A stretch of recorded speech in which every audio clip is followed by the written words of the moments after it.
Decolagem autorizada para o Tahiti, pista 1-2. Um dos aviões mais robustos já construídos Os pilotos o chamavam de Jeep dos céus. cai no mar próximo ao Tahiti. Um avião não cai sem motivo. Os controladores aéreos não fazem ideia do que houve. Nosso aeroporto é pequeno. Não temos radar. Tudo indicava que seria uma investigação bem difícil. Foi uma emergência médica? Talvez o piloto tenha tido um colapso físico. Foi uma sabotagem? Ou algo ainda mais alarmante? Uma ameaça oculta em todos os aeroportos comerciais do mundo.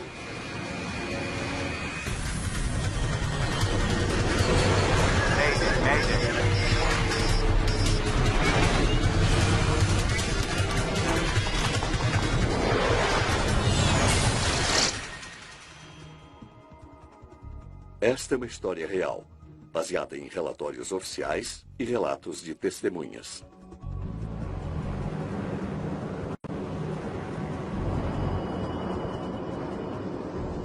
O comandante Michel Santorin sobrevoa abaixo as ilhas da Polinésia Francesa.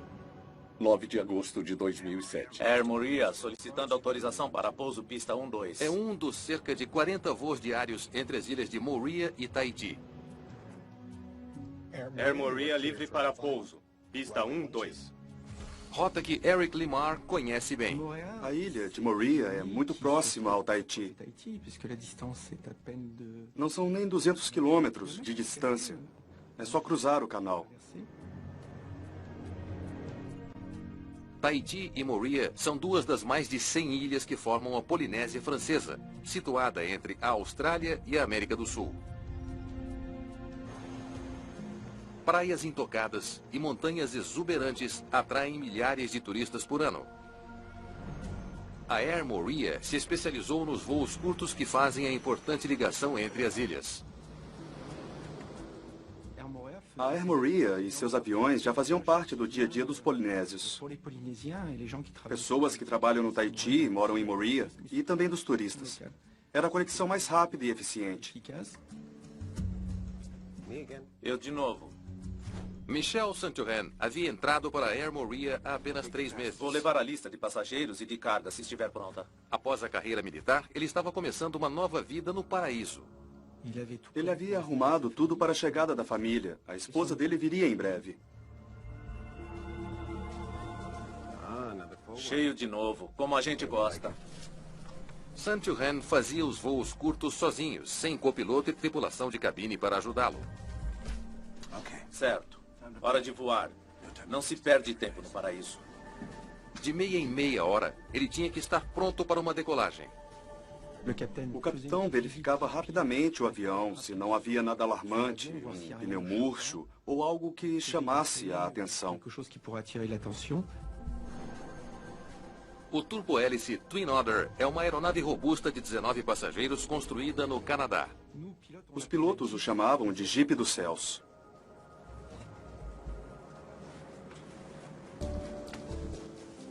Bela camisa. Era cumprimentar rapidamente os passageiros e voltar à cabine. É ali. Algo bem rápido.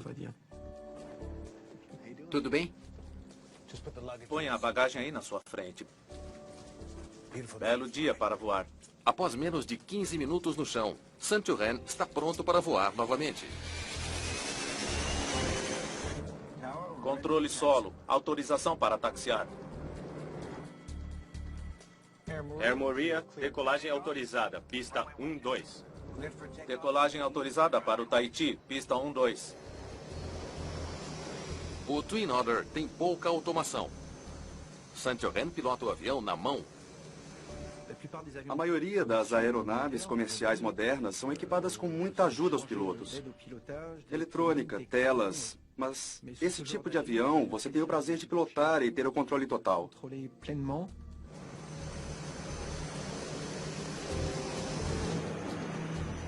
Nesse aeroporto de ilha, o oceano fica à beira da pista de 1.200 metros. Sobrevoar esse local é mágico.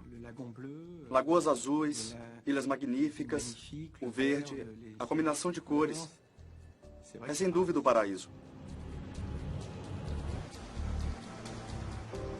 Os turistas podem ver os constantes pousos e decolagens. É um dos voos mais curtos do mundo. São apenas 7 minutos da decolagem à aterrissagem. Caramba! Mas algo dá errado no voo 1121.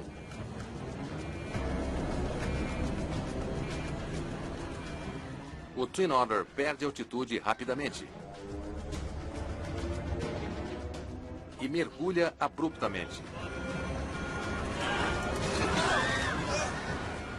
Menos de 2 minutos após a decolagem, o voo 1121 cai no Pacífico.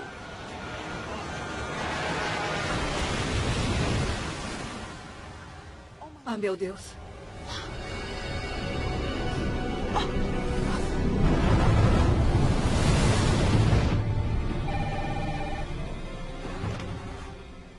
A torre é comunicada do que foi visto. Está flutuando ou afundou? Os pescadores locais correm para ajudar, mas não encontram sobreviventes. Apenas corpos. As 20 pessoas a bordo estão mortas. Todo mundo morreu. Nenhuma pessoa sobreviveu. Nunca me esquecerei. Foi horrível porque, apesar da queda, tínhamos esperança de encontrar sobreviventes, nem que fossem poucos.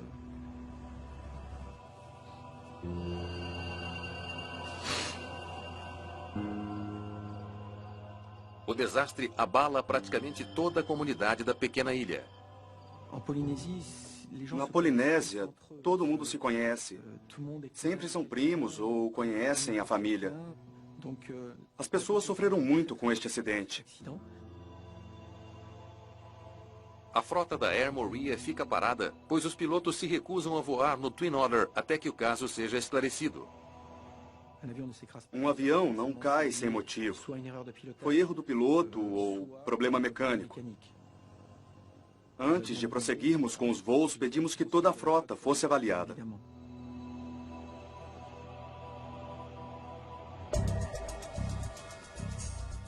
Bom dia. Como Morea é território francês, uma equipe do Escritório de Investigações e Análises da França, o BEA, foi enviado de Paris com a tarefa de descobrir o que houve de errado. Não me diga que é só isso. Alain Bouillard comanda a investigação.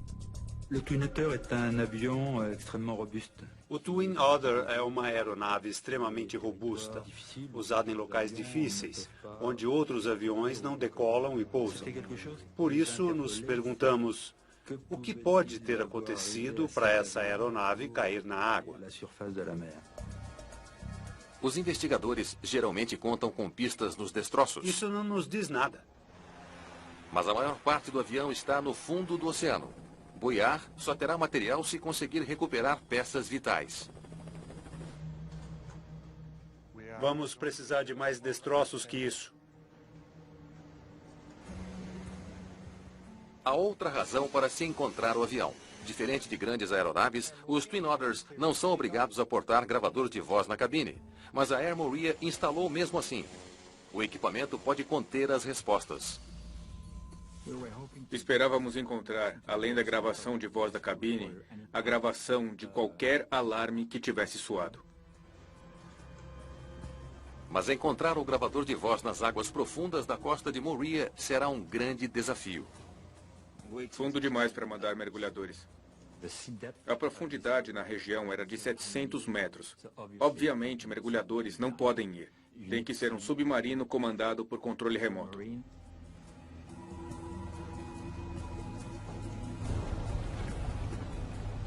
Os investigadores conseguiram um navio equipado com um veículo remoto submersível para ajudar na busca, o Ile de Ré. Só há um problema. O navio está a mais de 4.000 quilômetros da ilha de Nova Caledônia. Pode levar semanas para chegar a Morea. O gravador de voz do voo 1121 possui um localizador conhecido como Pinger, mas a bateria só durará 30 dias. Tentamos trazer o navio de resgate o mais rápido possível, dentro dos 30 dias de duração da bateria do Pinger. Tudo indicava que seria uma investigação bem difícil se não fosse recuperado o gravador de voz da cabine.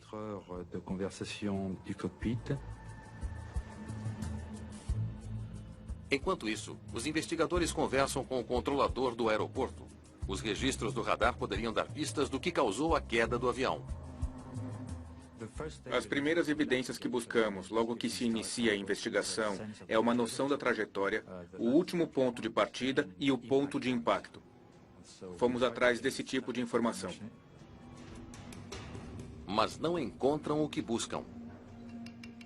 Nosso aeroporto é pequeno, não temos radar. Mais um contratempo.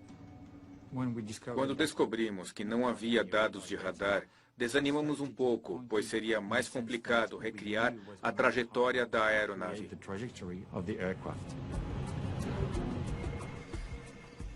Eu vi o avião subindo e de repente mergulhou no mar. Até o Will de Ré chegar, os investigadores só podem contar com as únicas evidências disponíveis. O relato das testemunhas do desastre. Achamos importante coletar os relatos das testemunhas que poderiam nos ajudar a entender o que houve. A maioria das testemunhas estava na praia, em Moorea, ou em barcos pescando. Todos afirmavam ter visto a aeronave subir normalmente. Todos os dias, mais de 500 Twin Otters voam pelas rotas mais desafiadoras da Terra, do Outback australiano à tundra congelada do extremo norte. Se há uma falha fatal no reconhecidamente resistente Twin Otter, a aviação mundial precisa saber o quanto antes. Esse fato aumenta a pressão sobre os investigadores para saber o que derrubou o voo 1121. Ele subia normalmente e, ao que tudo indica, perdeu o controle do avião. Talvez tenha sido o peso. Quando há um desbalanceamento devido ao peso, geralmente os problemas aparecem logo após a decolagem. Calcular com precisão o peso da carga, dos passageiros e do combustível é crucial em pequenos aviões de passageiros. Um erro pode ser fatal, o que foi demonstrado em um desastre aéreo nos Estados Unidos em 2003. O voo 5481 da US Airways Express parte de Charlotte, Carolina do Norte. Apenas 30 segundos após a decolagem, os pilotos perdem o controle do Beechcraft 1900. O avião de passageiros mergulha ao solo, atingindo um hangar do aeroporto e matando as 21 pessoas a bordo. Os investigadores descobriram que a aeronave estava com um perigoso excesso de carga, mais de 250 quilos acima do limite permitido para a decolagem. Os funcionários estimaram incorretamente o peso de passageiros e bagagens. É muito importante saber o peso de sua aeronave antes de decolar. Por isso, logo investigamos essa questão no início dos trabalhos. 19 passageiros, mais combustível e carga. A equipe do BEA verifica a documentação de carga e balanceamento do voo da Air Moorea e não encontra problemas. Estava tudo dentro dos limites do fabricante. Era para dar tudo certo. Não foi o peso que derrubou o avião.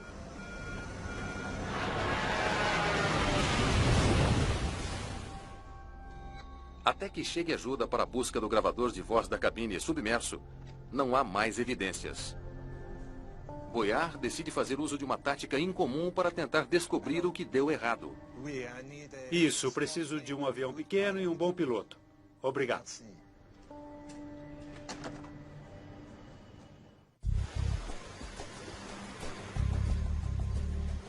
Sobre a ilha de Moorea, Alain Boyard faz um voo incomum em um pequeno avião de passageiros.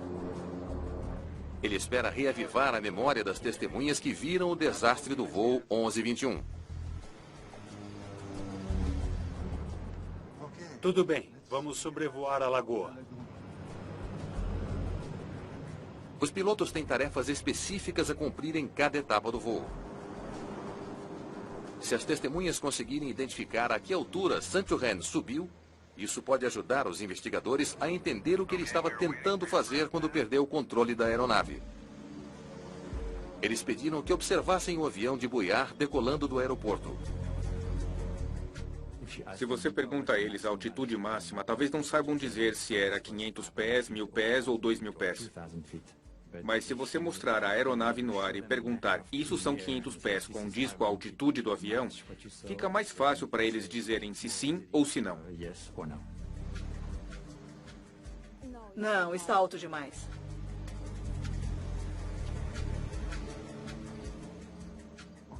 Vamos passar mais uma vez, só que mais baixo. Perguntamos às testemunhas qual dos voos recriados condizia mais com o que lembravam do dia do acidente. Foi exatamente aí que vi o avião. É essa a altura. Excelente. Estamos a cerca de 400 pés de altura. Muito bem. Vamos voltar.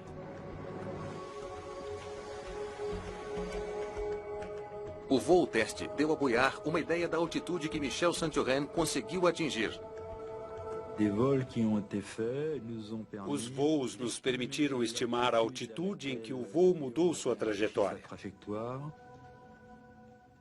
Seja qual for o problema, ocorreu enquanto ele ainda subia. Mas ele ainda não sabe o que causou o mergulho súbito do avião. Nem por que o piloto não conseguiu revertê-lo. Quando um avião mergulha após a decolagem, podemos considerar, obviamente, falha no motor. Falha nos dois motores. Um Twin Otter pode voar com segurança com apenas um motor. Mas a falha de ambos poderia causar o mergulho abrupto testemunhado na praia. Era uma possibilidade. Fazia sentido em termos de trajetória.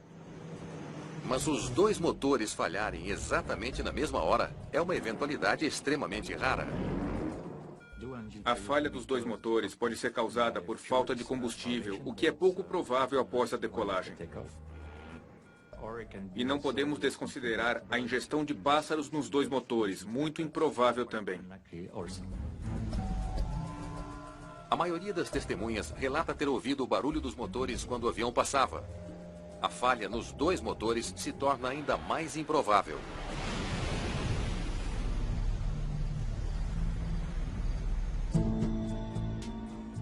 Os sons registrados pelo gravador da cabine podem confirmar se os motores estavam funcionando.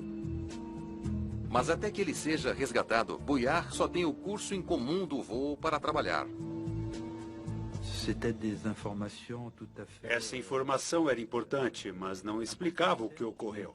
Talvez o piloto tenha tido um colapso físico.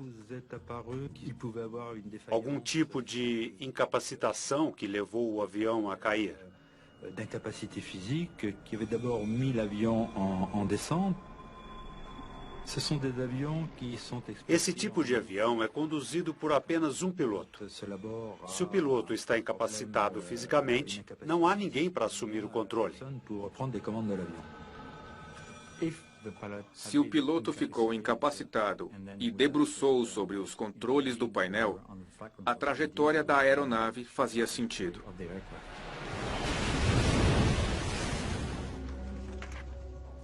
O corpo do comandante foi encontrado e enviado para a necrópsia.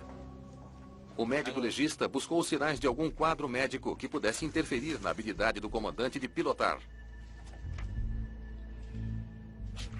Mas quando Boyard lê o laudo, não morreu de ataque cardíaco.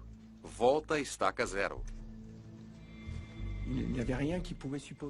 Não havia nenhuma indicação de problema de saúde.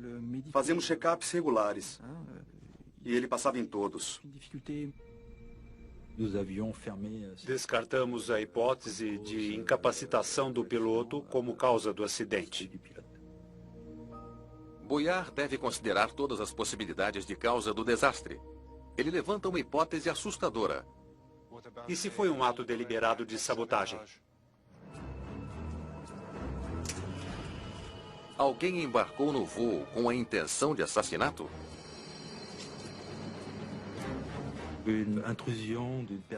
A invasão da cabine era algo plausível. Boyard sabe que isso já aconteceu. 7 de dezembro de 1987. Um funcionário descontente da companhia aérea consegue embarcar armado no voo 1771 da Pacific Southwest Airlines. Durante o voo, atira no ex-chefe. Corre para a cabine, onde atira em uma comissária e nos 2 pilotos. Em seguida, força o avião a mergulhar abruptamente. Não há esperanças para as 42 pessoas a bordo. O pequeno jato se choca com o morro da Califórnia e se desintegra. Sinto muito, mas o senhor não pode entrar. O que está fazendo? Se alguém invadiu a cabine do voo 1121 da Air Morea e agrediu o piloto, o som da briga estaria registrado no gravador da cabine. Nesse ponto da investigação, estava claro que precisávamos encontrar o gravador de voz da cabine.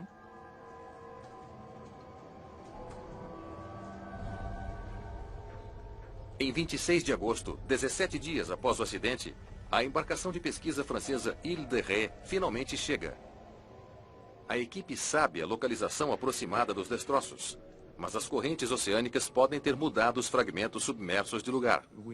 Havíamos restringido a área de pesquisa a um diâmetro de 260 metros. Estávamos confiantes de que estava nessa área, mas não sabíamos se estaria isolado no fundo do mar ou ainda preso à fuselagem da aeronave.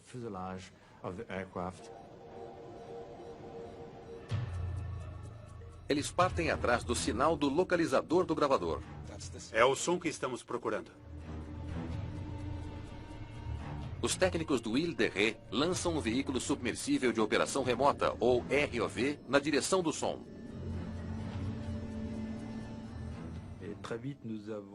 Rapidamente localizamos a área do solo oceânico onde os destroços estavam dispersos.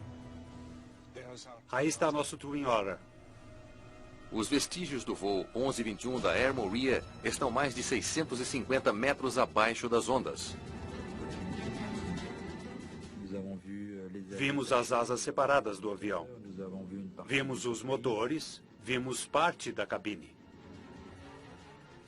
Veja se encontra a cauda. Rapidamente decidimos nos concentrar na cauda, onde o gravador de voz da cabine poderia ser encontrado. Tá bom, vamos cortar e tirar o gravador de lá. Decidimos cortar a fuselagem para chegar ao gravador. É uma operação delicada. Um movimento em falso e o submarino poderia danificar ou destruir o gravador tão essencial. Vá com calma. Tínhamos esperança de encontrá-lo sem dano ou pouco danificado e, dessa forma, aumentar a chance de sucesso no processo de leitura. A operação de recuperação exige muita paciência. Esse trabalho de cortar e abrir com um ROV um buraco no avião levou umas 5, 6 horas até conseguirmos chegar ao gravador de voz.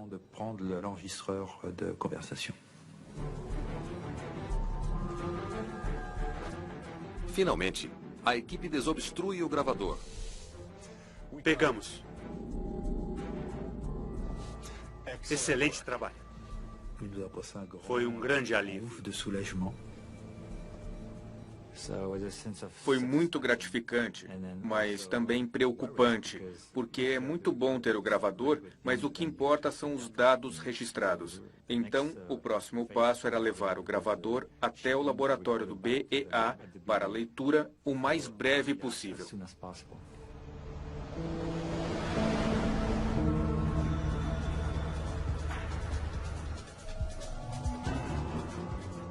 Além do gravador de voz, a força de recuperação resgatou outros destroços importantes.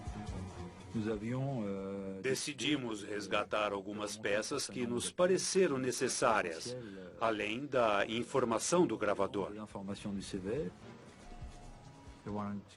Eles queriam os motores. Nós queríamos o máximo possível do painel da cabine. Os dados do gravador foram rapidamente baixados. Dificilmente um piloto fala sozinho.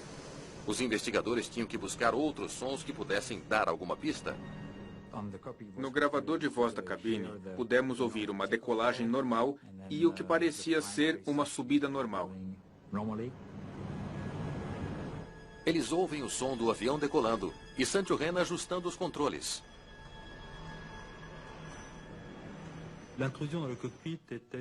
A invasão da cabine ainda era uma possibilidade. Estávamos esperando a gravação para descartar essa hipótese.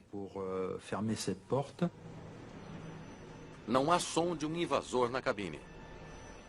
A primeira impressão que tivemos ao ouvir a gravação era de que não houve invasão, de que não havia mais ninguém na cabine.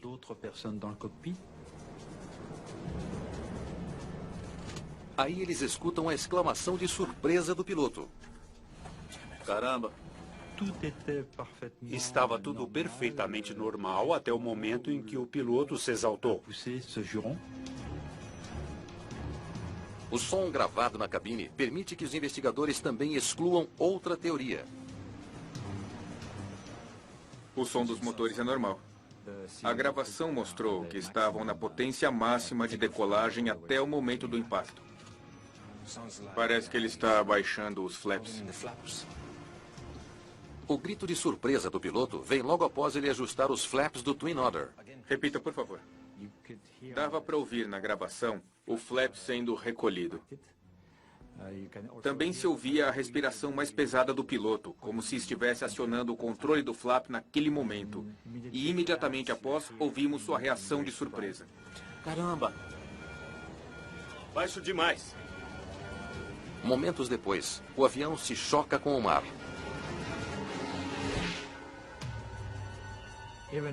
Mesmo com a experiência, é sempre muito difícil ouvir a gravação da cabine, especialmente quando se sabe que o final é trágico. Tem a ver com os flaps. Só não sei como.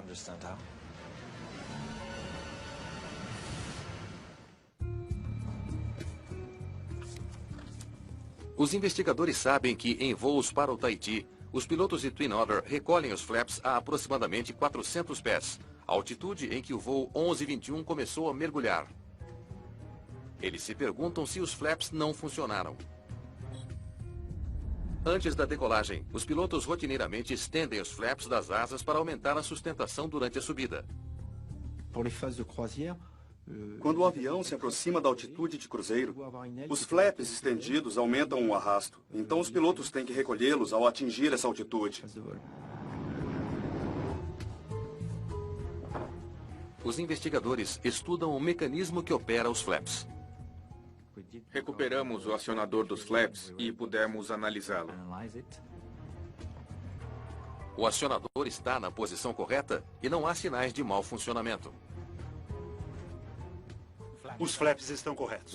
Os resultados mostraram que os flaps estavam recolhidos no momento do impacto. Após semanas de trabalho, Bouillard ainda não sabe explicar por que o voo 1121 despencou do céu. Vamos dar uma boa olhada nesses cabos. Ele se concentra nos cabos que operam superfícies de controle cruciais na cauda do avião. Restou a possibilidade de pane ou falha mecânica. As superfícies de controle na cauda de um Twin Otter são ativadas por apenas 4 cabos. 2 movem o leme do avião para a esquerda e para a direita, e 2 movem o profundor para cima e para baixo. Os 4 foram danificados no desastre.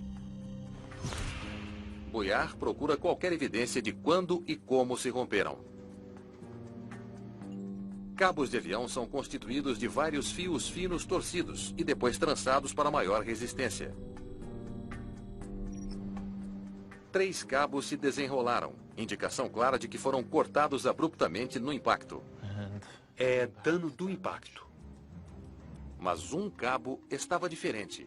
Mas este aqui é interessante. Ele não se rompeu com o impacto. Um dos cabos estava rompido de forma diferente do que os outros 3. Isso era algo que tínhamos que investigar. 2 cabos comandam o profundor na cauda. Um o empurra para baixo e baixa o nariz. E o outro puxa para cima e eleva o nariz. Foi esse que se rompeu antes do impacto. Se ocorreu durante o voo, o avião teria sofrido um mergulho súbito. Caramba! A falha no cabo de elevação do nariz era compatível com a trajetória descrita pelas testemunhas. Mergulhou no mar. Finalmente, os investigadores entenderam por que Michel St-Johann perdeu o controle do seu Twin Otter. Foi uma falha mecânica rara e totalmente imprevista. Baixo demais. Revelação que leva a uma questão ainda mais urgente. Vamos enviar isso a Estelle em Paris e ver o que ela nos diz. Eles têm que descobrir por que o cabo se rompeu antes que isso volte a acontecer.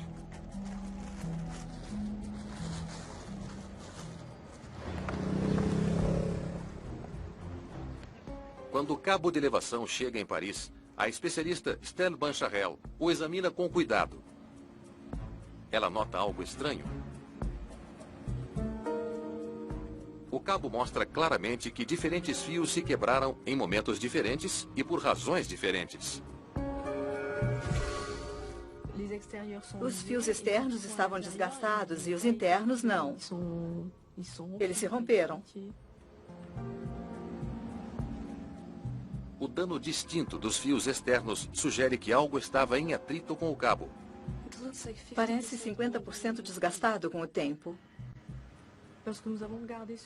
Quando observamos o cabo no microscópio, podemos ver que todos os fios externos apresentavam sinais de desgaste, o que agravou substancialmente o dano. O cabo de elevação do nariz vai do manche na cabine ao profundor, passando por várias guias plásticas. Toda vez que o piloto sobe o nariz, o cabo fricciona nas guias de plástico. O maior desgaste pelo uso se dá durante pousos e decolagens. É importante que os mecânicos monitorem o número de voos a fim de avaliarem o desgaste.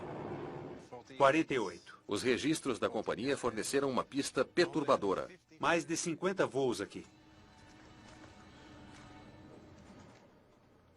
Air Moria, autorização para pouso. Os aviões da Air Moria fazem voos curtos e frequentes e muito mais pousos e decolagens que a maioria das grandes companhias aéreas. Em média, eram de 50 a 70 decolagens e pousos por dia, com o mesmo avião. Os investigadores precisam descobrir o quanto todo esse movimento de vai e vem pode ter afetado o cabo de elevação. Eles projetam um teste que reproduz o atrito no cabo. Mas outro fator deve ser levado em consideração. É o único avião na frota da Air Moria com cabos de aço inoxidável. Descobrimos que o tipo de cabo de controle dessa aeronave era diferente. O avião do acidente é novo na frota da Air Moria. Os cabos de controle das outras aeronaves são feitos de aço carbono. Mas os cabos do voo 1121 são feitos de aço inoxidável. O aço inoxidável resiste mais à corrosão do sal que o aço carbono. Fazia sentido usar cabos de aço inoxidável para que não sofram tanta corrosão no ambiente altamente salino, onde os cabos poderiam ser mais suscetíveis à corrosão do que em regiões terrestres. Mas os cabos de aço inoxidável também têm uma desvantagem. Eles se desgastam mais rápido com um atrito. Questão que a Air Moria deixou de observar na elaboração do cronograma de manutenção do Twin Otter que caiu. O cabo de aço inoxidável contém cromo, o que torna mais resistente à corrosão. Mas também contém níquel, o que pode torná-lo mais suscetível ao desgaste. Os resultados de laboratório confirmam que os voos frequentes ajudaram a desgastar o exterior do cabo de aço inoxidável. O aço inoxidável se desgastou como no Air Moria. O desgaste ocorreu devido ao atrito com partes do avião. pode ser uma descoberta crucial. Finalmente uma explicação para o rompimento de um cabo essencial durante o voo. Os investigadores suspeitam que o atrito afinou tanto o cabo que este se rompeu quando Saint-Johann estava elevando o profundor para subir. Baixo demais. A princípio, pensamos que o cabo havia se rompido devido ao desgaste. Foi a primeira impressão porque o desgaste era significativo.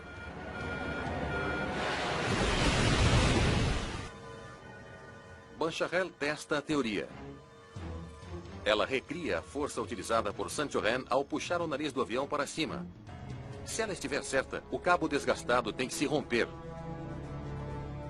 Mas isso não acontece. Quando realizamos o teste, observamos que, com 50% de desgaste, era preciso uma força 10 vezes maior que a utilizada durante o voo, nesta fase de retração dos flaps. Graças aos testes, concluímos que um cabo 50% desgastado suportaria a tensão de todo o voo. O cabo permaneceu intacto.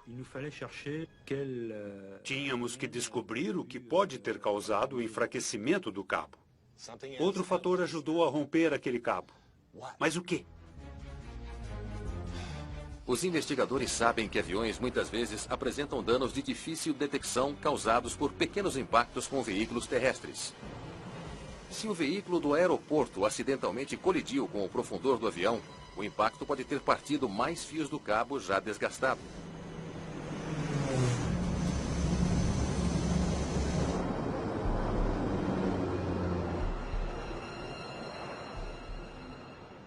Boyard verifica os registros de ambos os aeroportos da rota do Twin Otter, o de Moorea e o do aeroporto maior do Tahiti, onde o avião passa a noite. Obrigado. Ele precisa saber se o avião se envolveu em algum acidente. Nada. Nenhum impacto registrado. Não encontramos nenhuma evidência de impacto nas superfícies de controle, o que eliminou a possibilidade de contato com outro veículo durante o estacionamento noturno. Mais um beco sem saída. Não parece haver explicação para o rompimento de um cabo durante o voo. Até que Boyard nota algo na pista de taxiamento do movimentado aeroporto do Tahiti. Me diga, qual a proximidade entre esses jatos e os aviões da Air Moorea? Nós nos concentramos no fenômeno do empuxo dos motores a jato, fenômeno denominado Jet Blast. Jet Blast é o poderoso fluxo de ar que sai dos motores dos jatos. Os ventos com força de furacão podem chegar a 160 km por hora. Um avião em sua potência máxima, como um Airbus ou um Boeing, pode mover um avião pequeno que esteja a poucos metros. É uma força fenomenal.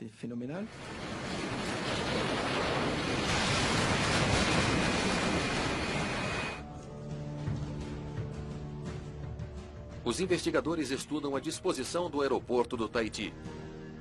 Eles precisam descobrir se os aviões da Air Moorea podem ter sido danificados por Jet Blast.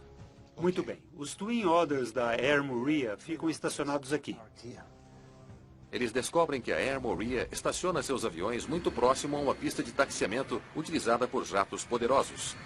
Os aeroportos geralmente montam barreiras para proteger os aviões dessa força perigosa.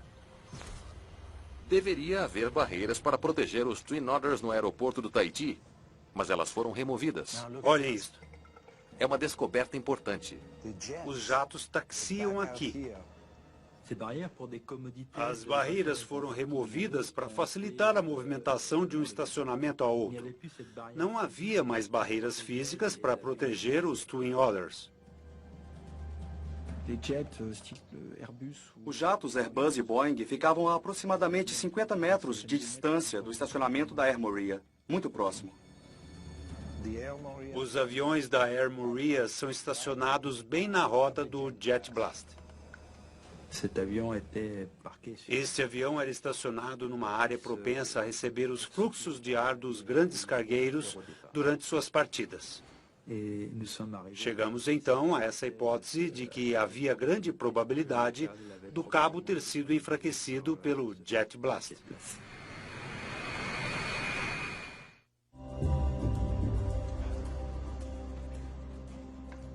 Alain Bouillard descobre que os aviões da Air Moria são particularmente vulneráveis ao Jet Blast devido a uma política de prevenção de acidentes da companhia. Os Twin Otters são estacionados com os profundores travados para baixo. É impossível decolar com os profundores travados. Era travado por um dispositivo que impedia a movimentação dos cabos e a movimentação do profundor. Mas em posição abaixada, os efeitos nocivos do Jet Blast provavelmente aumentaram. Os investigadores suspeitam que, como uma vela ao vento, os profundores inclinados absorviam toda a força do fluxo de ar, forçando ainda mais o cabo de elevação travado. Se os controles estão travados, a energia é diretamente transferida para o cabo. Eles agora se perguntam se o Jet Blast é suficiente para romper um cabo já desgastado. Outro teste com o cabo dá a resposta. Tínhamos um cabo desgastado em 50%, que ainda era capaz de resistir a uma grande tensão. Mas o fenômeno do Jet Blast tornou esse cabo tão frágil que restaram apenas 1 ou 2 fios intactos. Em vez de partir o cabo ao meio, o Jet Blast deixou alguns poucos fios suficientes para o voo 1121 decolar, mas não para resistir a rigorosos 7 minutos de voo. Estavam por um fio. Se o Jet Blast tivesse danificado totalmente o cabo, o comandante Santurhan não teria conseguido tirar o avião do chão. Mas, já no ar, o comandante Santurhan e seus 19 passageiros estão a um estreito fio de um desastre. Os investigadores reproduzem as forças criadas à medida que o piloto ajusta os controles. O comandante Santurhan atinge 400 pés e recolhe os flaps, baixando um pouco o nariz do Twin Otter. Ele ajusta o profundor para nivelar.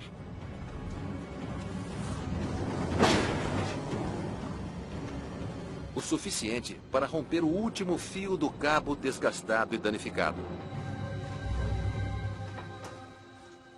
Ele não teve chance. Concluímos que a força necessária para corrigir o nível do avião foi suficiente para romper o último fio. Não havia nada que o piloto pudesse fazer para salvar o avião e seus 19 passageiros. Dá para imaginar a reação dele. O que está vendo? O cabo se rompeu, o manche voltou e, enquanto analisa a situação, o avião cai muito rápido, em poucos segundos atinge o mar.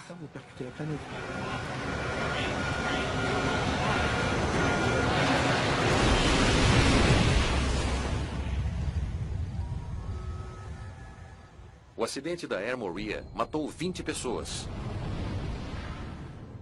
E mudou para sempre a vida das famílias das vítimas. Bouillard e sua equipe deixaram a Polinésia Francesa determinados a tornar o voo em Twin Otters mais seguro.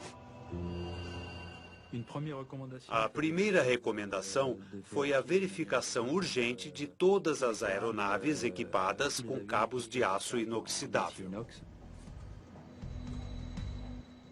Atualmente, em todo o mundo, os padrões de manutenção e vistoria de cabos de aço inoxidável são mais rígidos.